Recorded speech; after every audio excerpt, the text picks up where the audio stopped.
Arratsaldeon eta ongi etorri liburu aurkezpen honetara. Hiria gure oinetan liburuaren aurkezpenera, hain zuzen ere. Puntual hasi gara edo puntual xamar, izan ere zazpitan mugimendu feministak deitutako mobilizazioa dago Palestinaren alde eta ordurako bukatuko dugu liburu aurkezpen hau. Beraz, zuek lasai helduko zarete eta gozatu iratiren hitzekin eta beste zereginik ez duzue tarte honetarako. Liburua esan bezala hiria gure oinetan da eta izenburuak pistaren bat ematen digu barruan topatuko dugunaz. Zuetako asko, edo zuetako denek, txalapartarainoko bidea hiria zeharkatzen egin duzue, kale nagusian gora eta bera.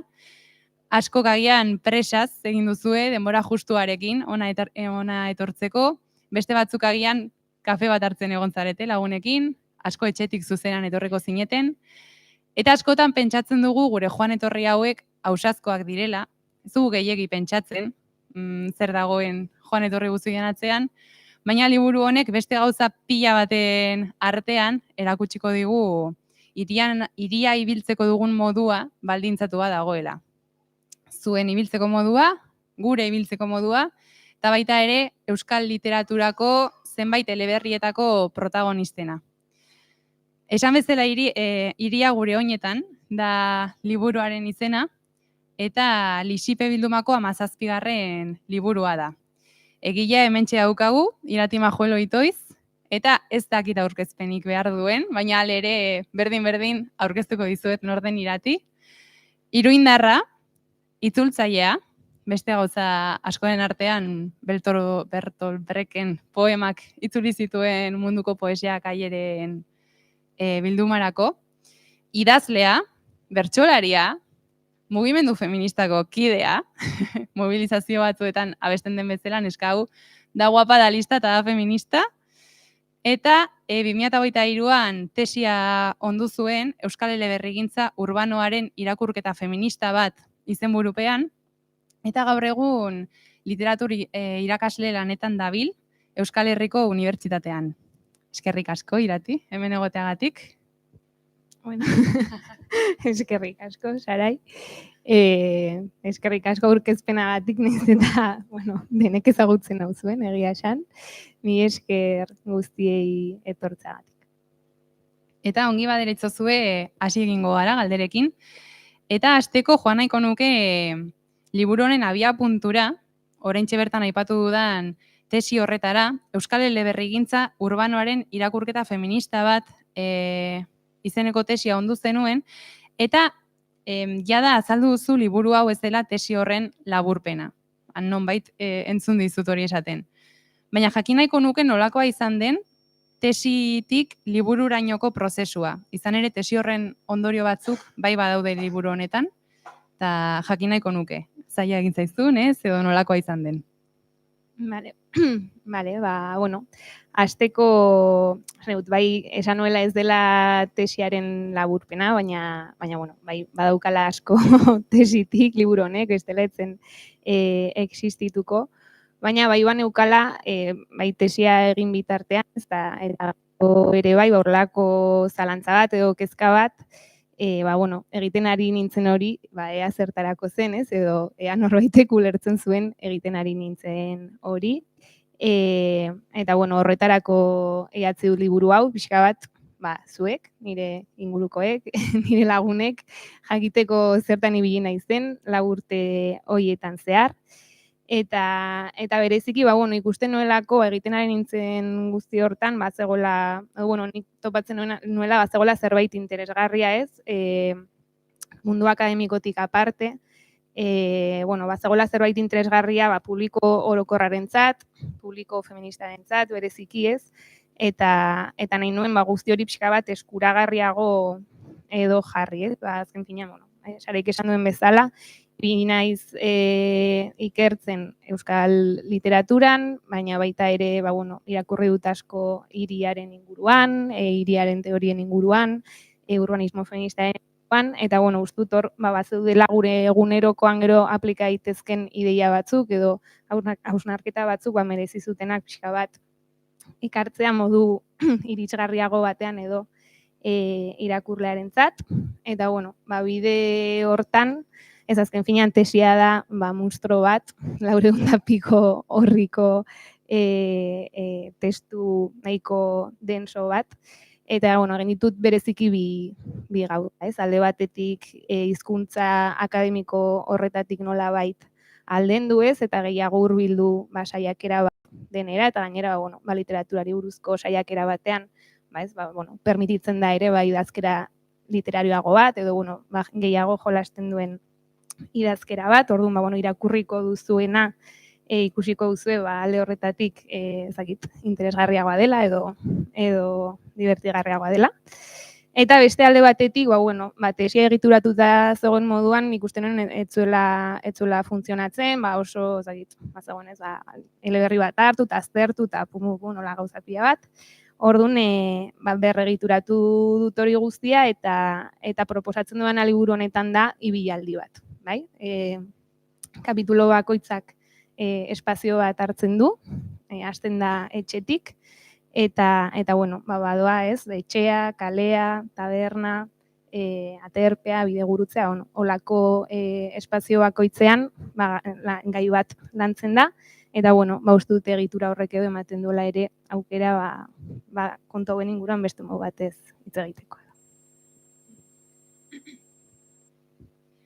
Zantzuren bat edo pistaren bat eman diguzu, baina egia da, lehenengo irakurketan edo berehala ikusita liburua batek esan dezaketa, ostras, hiria eta literatura. Osea, hau nola ezkontzen da, edo nola da posible bi kontzeptu horiek ikerketa batean batu izana. Eta galdetu nahi nizun, zergatik erabaki zenuen euskal literaturaren eta hiriaren artean bazegoela ikertzeko moduko zerbait. Edo zerk eraman zintuen gai horretan sakontzeko edo sakondu nahi izatera.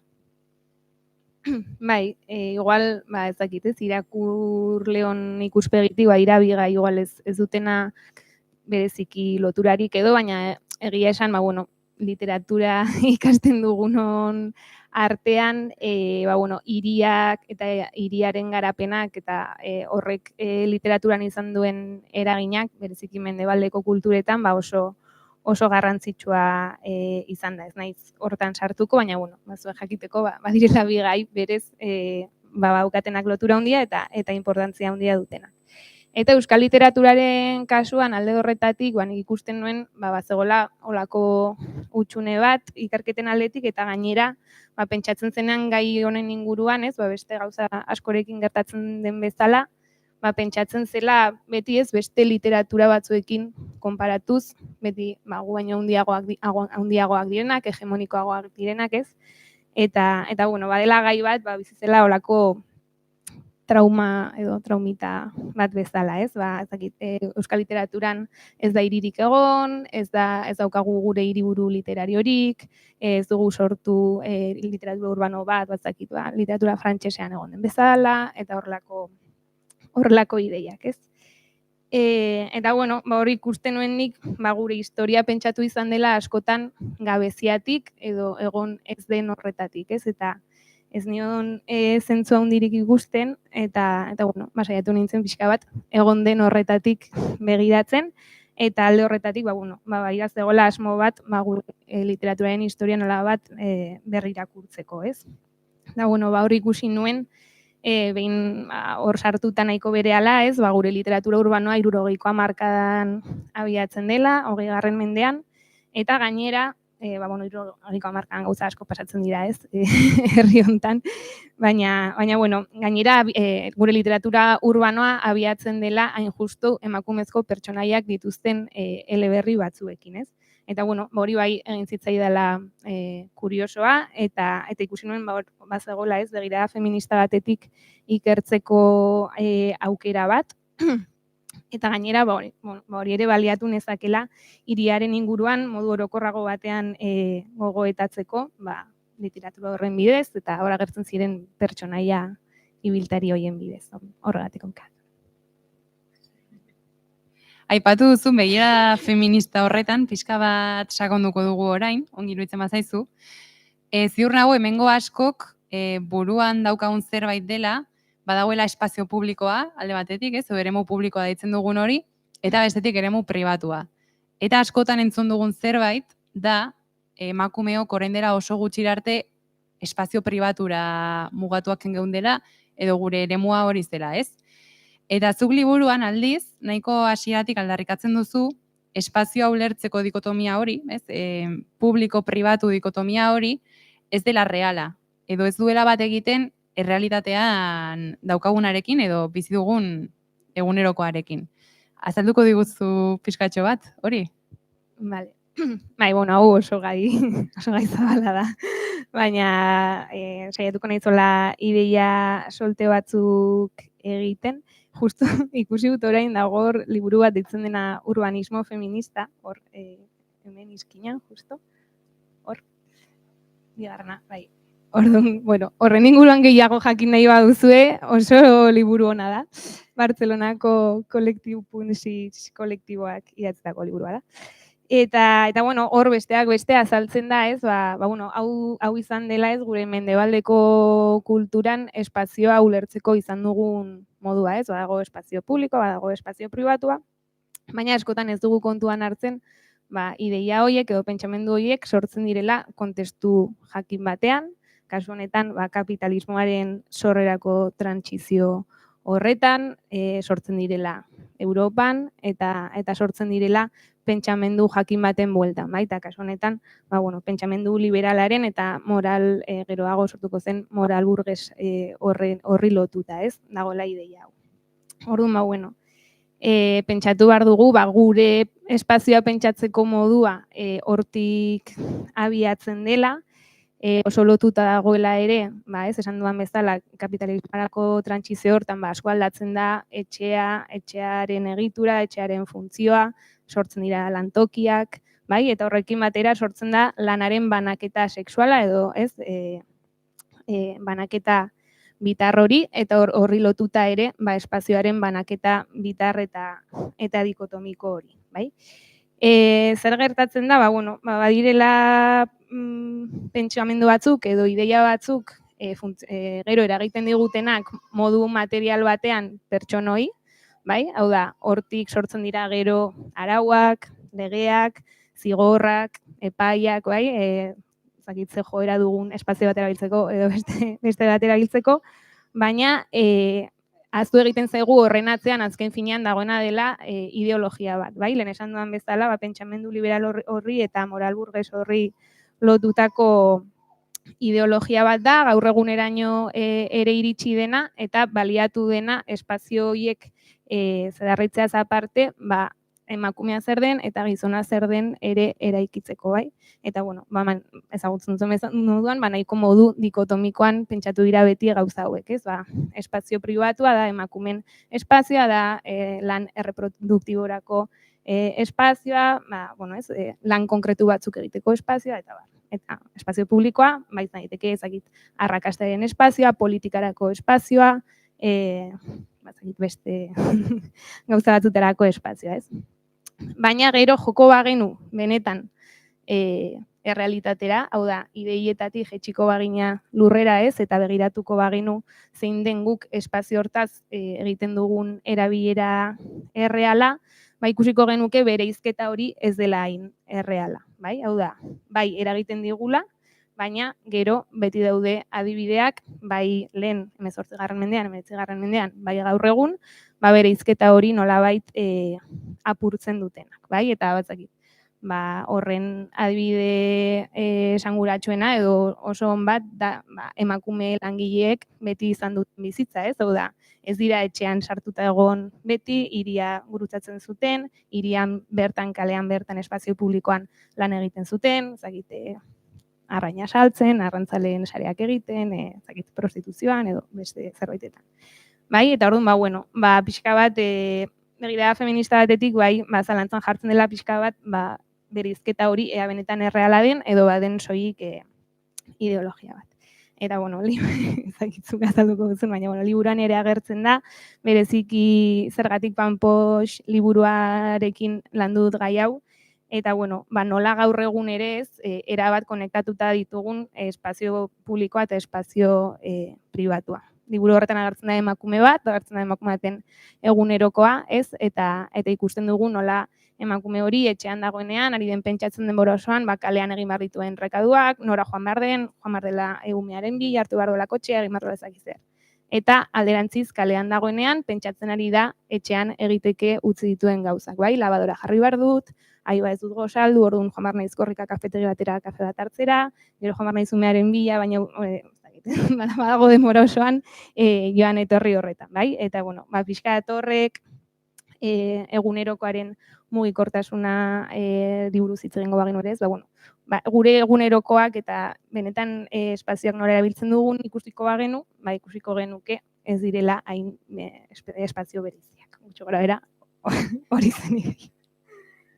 Bai, irati gauza pila bat esaten ari da, eta komeni da jakitea guzti hau gero liburuan, liburuetako, eleberrietako pasarteekin ilustratzen duela, eta oso argi ulertzen dela esaten duen guztia, eta ez duzu, ostras, nik liburu hori irakurri nuen, baina nintzen hartu, hortaz, eta egia da, ari dela bi espazio horiek etengabena hasten, eta beste momentu batean ere, azaltzen duzu nolan hasten diren ere bai, etxean dituzun burua usteak askatzeko, lagunekin konpartitzeko kalera ateratzen zara askotan, eta alderantzizko bideare, oso polita da, eta horixe.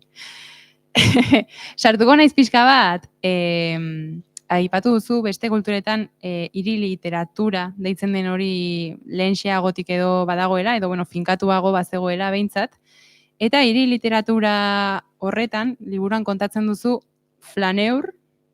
flaneurraren figura nagusitu izan dela, ez dakit ongi hauskatu dudan, baina figura hau da, flaneurra da, hiritik lasai doan pertsona bat, nora ezean bezala, inguruari so, bestentzako iaia ikusezina balitz bezala, eta eskatuko dizut azaltzeko figura hau zer den, zehazki, donondik datorren, eta zergatik den gatazkatsua ikuspegi feminista batetik.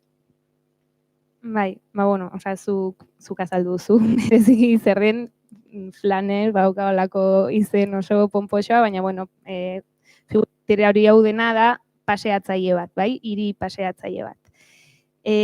Baina, bai sortzen dela momentu konkretu batean, hiri modernoak sortzen diren garaian, 19.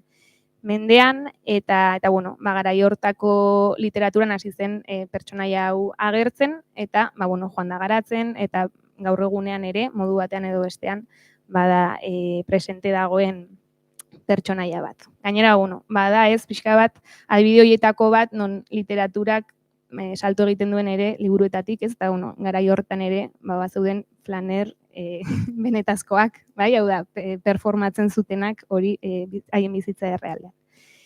Eta, laburbilduz da, Xaraik esan duena, bai, zen pertsona bat, patxada zibiltzen zena hiritik, transformazio betean zegoen hiri batetik, lasai, denbora osoan ingurura behatzen, ikusten ze aldaketa egon ziren, helburu jakini gabe paseatzen, bai, izan gabe ez dakin nora noa, baizik eta besterik gabe paseatzen, erantzunkizun bereziri gabe, eta, zer gertatzen da, pertsona hori etzela edozein pertsona, baizik eta gizonak izaten zirela pertsona hori, bai? Zergatik, normalean, esan duana, patxadaz, erantzunkizunik gabe, epairi gabe, beldurri gabe, zilegitasun osoz espazio publikoan ibiltzen direnak, eta ibiltzen zirenak gizonak direlako, bai?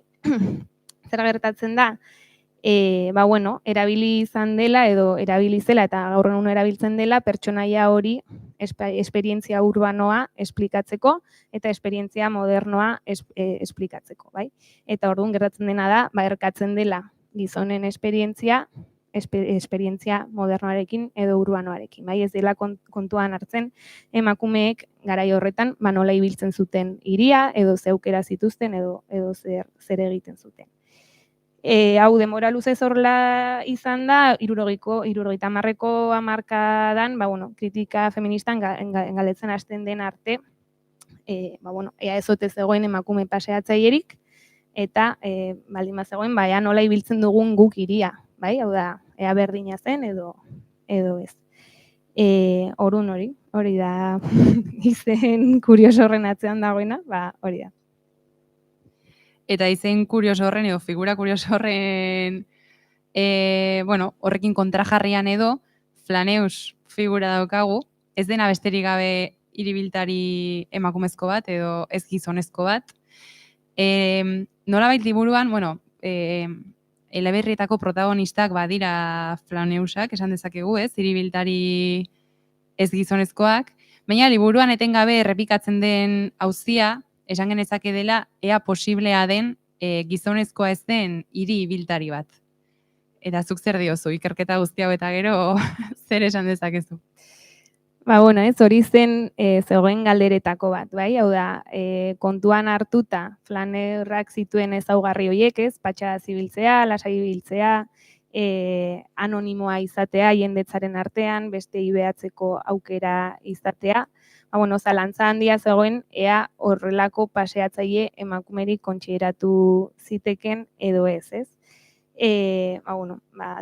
Garaia edo denbora pasa ahala, galdera horri pixka bat buelta eman zitzaion eta planteatu zena zen, baietz egon direla, ez, esan dut lehen, beti egon dira espazio publikoa hartu duten eta ibili duten emakumeak eta besteetako identitateak kontua da, igual, bertan edo haiei ez dugula bilatu behar haiengan gizonezko paseatzaile horrek dituen ezaugarri berberak, bai? Ziur aski, ez dituztelako modu berean ibiliko kaleak jakinda, garai batean inkluso arau esplizituak zeudenak hori debekatzen zutenak.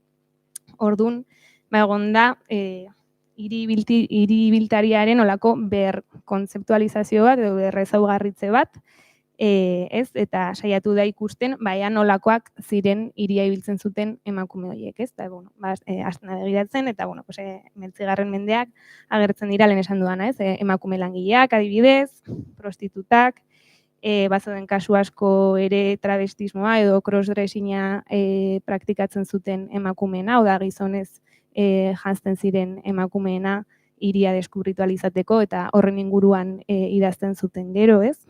Hau da, eramaten zuten bizitza errealera haien praktika hori, eta gero horren inguruan idazten zuten idazleak ziren. Eta gero, gaur egungo begirada garaiki dago batez, bilatu da, edo definitu da Flanesaren kontzeptu hori, beste pertsona batzuengan, bai? Emakumezko bidaiariak, adibidez, boierak, ez? Nola ibiltzen den hiria boiera izan da, amak nola ez zertan baldintzatzen duen, edo zeukera eskaintzen dituen ama izan da hiria ibiltzeak.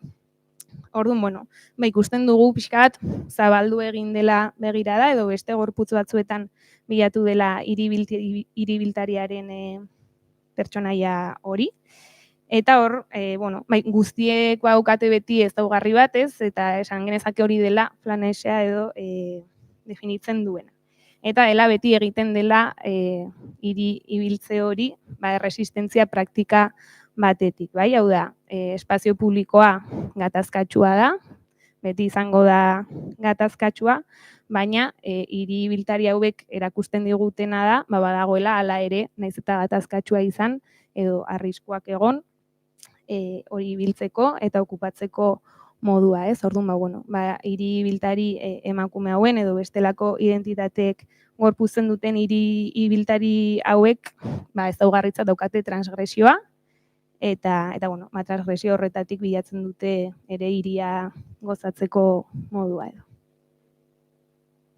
Bai, hiri gatazkatsu horri aurre egiteko edo erresistentzia hori egiteko zuk liburuan aldarrikatzen dituzu transgresioa eta deserosotasuna.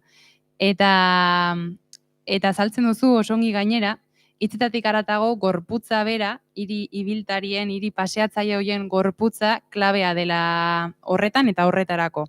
Eta galdetu nahi nizun, esan bezala, 5 eleberrietako protagonistak hartu dituzu pixkatik ergai liburuan, esango ditut zeleberri diren, ez baitu aipatu orain arte, Zergatik Panpox, Arantxaurreta Bizkaiarena, Egunero hasten delako, Ramon Saizar Vitoriarena, Janis Joplin, Uxue Alberdirena, Ugerra eta Kedarra Sonia Gonzalezena, eta Neguko Argiak Irati Elorritarena barkatu.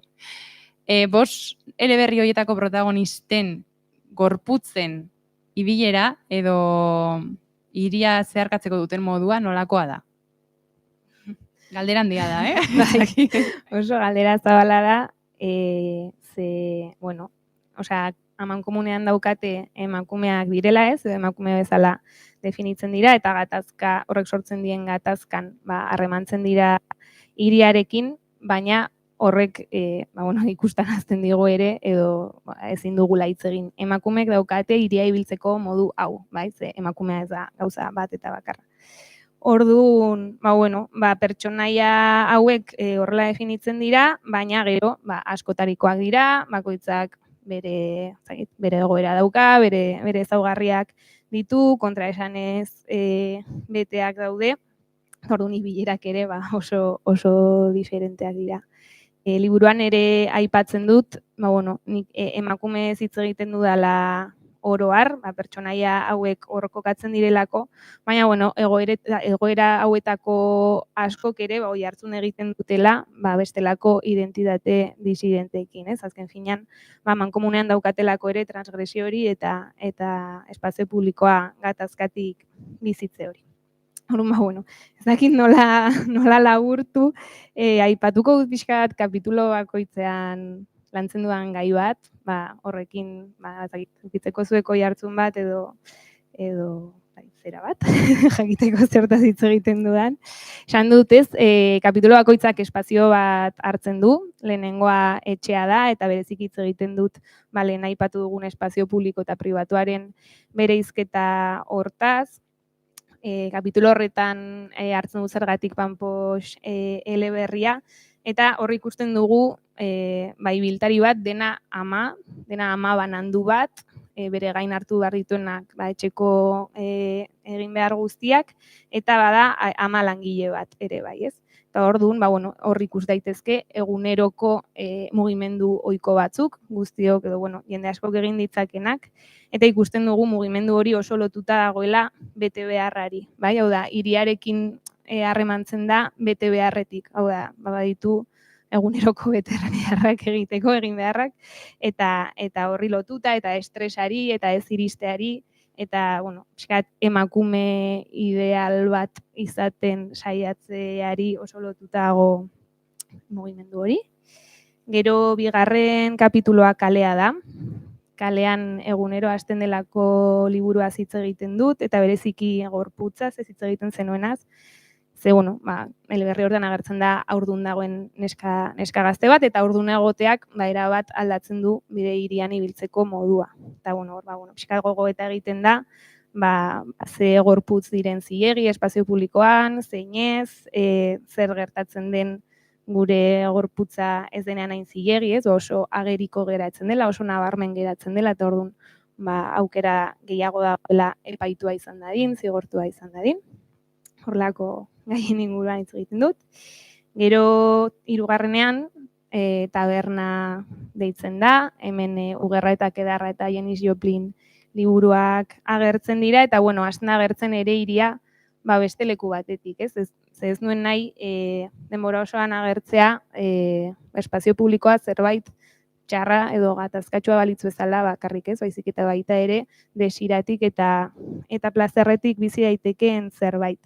Orduan, agertzen da gaua, agertzen dira tabernak, antroak, eta agertzen dira emakume batzuk, oso modu konstientean transgreditzen dituztenak arau batzuk, haietaz espero dena, hiriaz desiratik, arriskutik ere bai, eta desiratik bizializateko. Eta azkenengo biak, ez dena, gero gauza gehiago daude.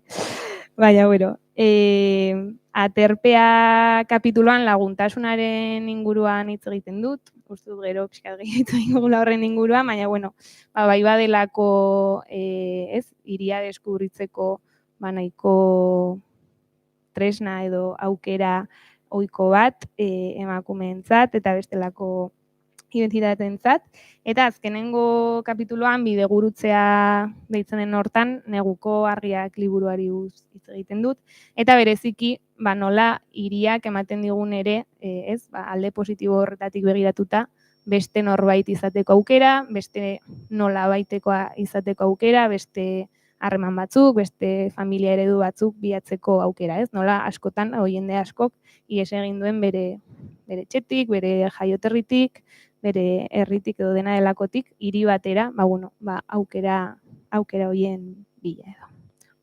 Ikusten duzen bezala oso ibilbide eta oso egoera diferenteak aipatzen dira liburuan. Aipatu duzu laguntasunarena eta pixkat hortik tiratuko dugu orain, hurrengo galderarekin, esan duzu baita ere, emakumeen esperientzia ezin dela emakume bakar baten esperientzia modura laburbildu, baina liburuan bai aipatzen duzu post eleberri hauetako protagonistak badirela emakume okerrak, esan genezaken zaku hortan sartzen direnak edo gizartearentzako ama bakarra itotzear dagoena, esan bezala arau moralak hautsi dituen gorputz batekin ibili behar duen emakume bat, sexua, droga eta gauarekin gozatzen duen emakumea, eta guzti hori emakume okerra izan da hiria bizigarri egiten duena, laguntasuna dela aldarrikatzen duzu kapitulo batean, kapitulo superpolita da, liburu osoa gozada bat da irakurtzeko, benetan diot, baina kapitulo honetan bai dira, pixkatola, eta zuei pixkat irakurtzeko gogoa ja ez bazenuten, are gehiago pizteko, kapitulo parrafotxo bat irakurriko dizuet, laguntasunaren inguruan, ala esaten du iratik. Hala, ikusten dugu adiskidetasuna, intimitate konpartitua ez ezik, badela heldulekua, jakin mina, abentura, ez ezagunerako trampolina. Mariluz Estebanek Islandia podcastean dioen bezala, laguntasuna ekintzarako eremua da, eraldaketarako eta garapenerako akuilua. Eta horrek, bete-betean egiten du bat, hiria askatasunerako eta desirarako espazio gisa pentsatzearekin. Are gehiago, emakumeen arteko laguntasuna hiria birdefinitzeko, berrirakurtzeko eta finean birmoldatzeko bidea dela ulertzearekin. Horri dagokionez, mundu eragile gisa uler ditzakegu harreman horiek, laguntasun edo adiskidetasun harreman horiek. Eta zuentzako horri lotuta egin nahi duzudan galdera, kolektiboan hiriak bizigarriagoak aldira, literaturan eta literaturatik kanpo ere bai. Bai, ez? Ez dakit. Hemen zabete dena gainera, bai. Bai, ez dakit. Niri oso interesgarria iruditzen zait ideia hori, berez,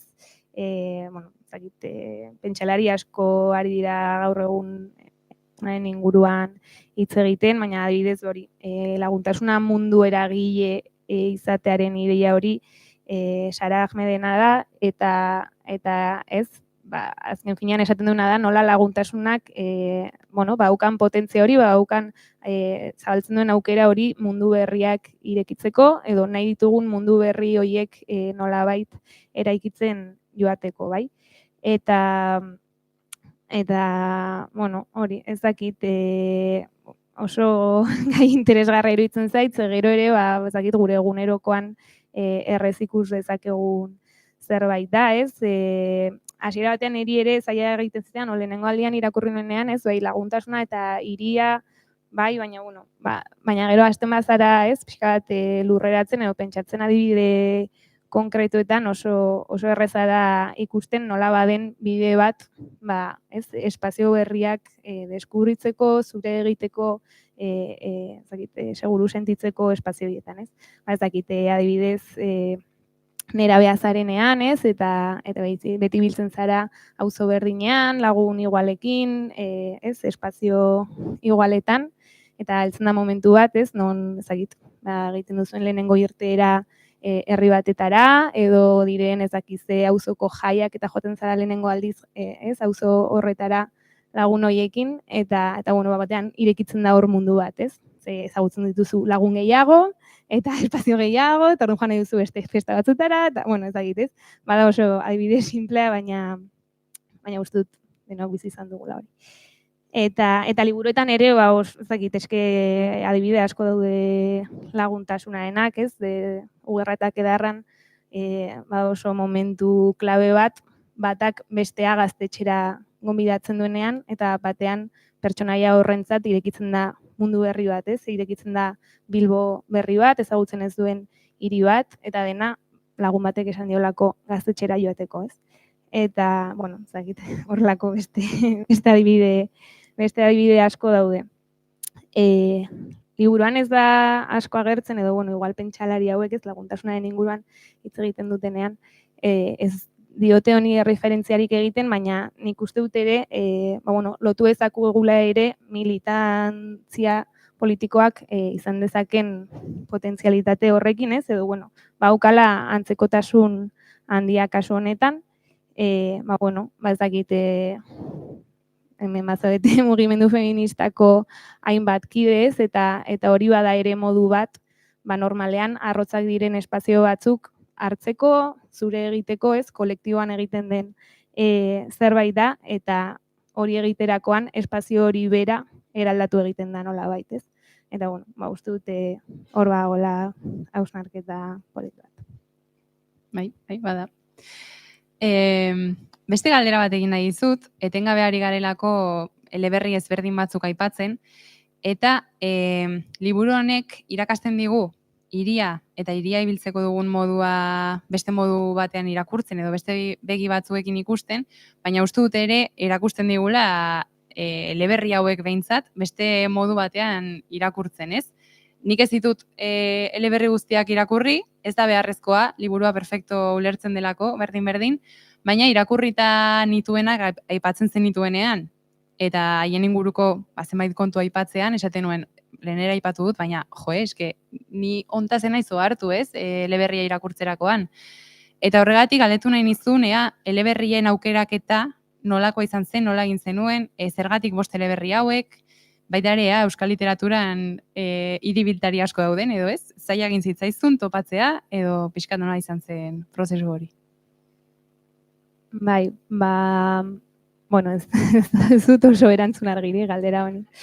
Baina, bai, alde batetik, badaude liburu batzuk, lehen esan duan bezala, ez, kokatu ditzakegunak euskal eleberri gintza urbanoaren abia puntuan, eta horiek dira egunero hasten delako, lehenengo eleberri urbanoa, ez, eta zergatik panpox, pixkat berandago atera zena, baina, bueno, lehenengo horietan koka ditzakegu bi hauek, eta horiek, sentitzen nuen ezinbestekoa zela horiek hartzea, ez, ezakit, oso interesgarria dira, gainera, ezakit irakurri dituzuen, baina oso politak dira. Baina, bazelako ere, ezakit, justizia egite bat, eta pixka bat ere, asko hitz egin da liburuien inguruan, baina igual ez aie eman balio hori ez. Jarri zituztela pertsonaia oso ezoiko batzuk euskal literaturan apenas zagonean emakumezko protagonistarik, haiek gainera jarri zituzten emakumezko urbano batzuk, ez? Eta hirian ibiltzen zirenak, eta hori etzen bat ere ohikoa, eta gainera bada zerbait bere izten gaituena beste literatura batzuetatik, ez? Beti gutxiagotasunez begiratzen dugula gure gura, baina alde honetatik bada bere izgarri bat eta baloratzeko zerbait. Eta gero beste hiruak, bai ikusi nahi nuela ea hiri ibiltari horiek agertzen ziren historiako beste garai batzuetan. Orduan saiatu nintzen marka diferentetako liburuak hautatzen, edo marka diferenteak irudikatzen zituzten liburuak hautatzen, eta bereziki horregatik aukeratu nituen, egia da garai batzuetan ez daudela asko, igual azken aldian ohikoago zaigu, ez, hiria ardatzuten liburuak topatzea, baina hori, ezakit, 70-70 hamarkaetan, 80 2000koan baina hasten dira pixkat gehiago, eta are gutxiago emakumezko protagonistak zituztenak, eta horregatik hautatu nituen, berezik. Aurreratzen dizuet, Laister, zuek galderak egiteko tartetxo bat egonen dela, ez sobera luzea esan bezala mobilizazio dagoelako 7, baina joan pentsatzen, zerbait galdetu nahi diozuen, eta nik bitartean azken galdera botako dizut, nire aldetik, ziur nago, nik bezala hemengo guztiek esperantza izanen dutela, daukagula, zugandik liburu gehiago ere jasoko ditugula, etorkizun ertain batean edo. Eta esperantza horri tiraka edo, galdetu nahi nizun, zuk orain liburu bat idatzi beharko bazenu, hiri ibiltari bat protagonista duena, nolakoa izatea gustatuko litzaizuken, edo beste modu batean esan da, ze hiri ibiltari bota duzun faltan euskal literaturan. Ze galdera. Ez dakit. Ez dakit. Adibidez faltan bota nuen, liburu hauetan gehien agertzen den hiria Bilbo da, ohikoena da ere bai, ez? Edo, nahiko. Eta uste dute badagoela eta egon daitekela are gehiago ez, gure beste hiri batzuk agertzen dituen literatura hori, ez? Ez dakit, gure Euskal Herriko hiriak ez dira bereziki handiak, nahiko etxekoak dira, eta baituzte haien ezaugarri bereziak, eta, ez dakit interesgarria egingo litzaidak, Iruña, Gasteiz, Baiona, bezalako hiriak agertzen dituen literatura bat. Eta ibiltariaren aldetik, ez dakit, bai ikerketa amaitu nuenean sentsazioa nuela, edo, ez, bereziki zentratu nintzela Flaneusaren pertsonaia horretan, eta pixka bat edo askotan alde batera uzten zirela beste identitate batzuk, ez, lehen aipatu, nolako litzateken hiri ibiltari moiera bat, adibidez, ez, edo, bestelako esperientziak dituzten gorputzak ez dira hainoikoak gure literaturan, eta horiek ikuste ere gustatuko litzai. Horretzain geratzen gara. Eta esan bezala, galderarik baduzue, unea da.